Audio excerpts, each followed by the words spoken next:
Sa kasalukuyan po ay may binabantayan tayong low pressure area na nasa loob ng ating Philippine Area of Responsibility. Kung makikita po natin itong green na bilog, ibig sabihin po niyan ay hindi natin inaasahan na magiging isang ganap na bagyo itong nasabing low pressure area sa ngayon.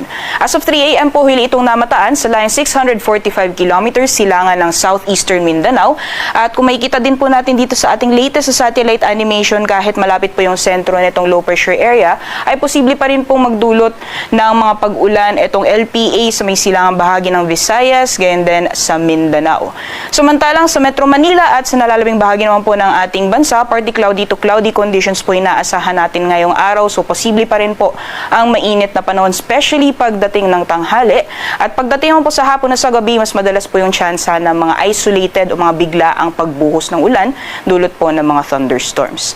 Sa mga susunod na araw, habang papalapit itong low pressure area sa ating kalupaan, ay posible pa rin po magdulot ng mga pag-ulan sa may silangang bahagi ng Kabisayaan at Mindanao, gayon din sa may Bicol region, at posible din po maapektuhan ang mga karating na probinsya sa Visayas and Mimaropa area.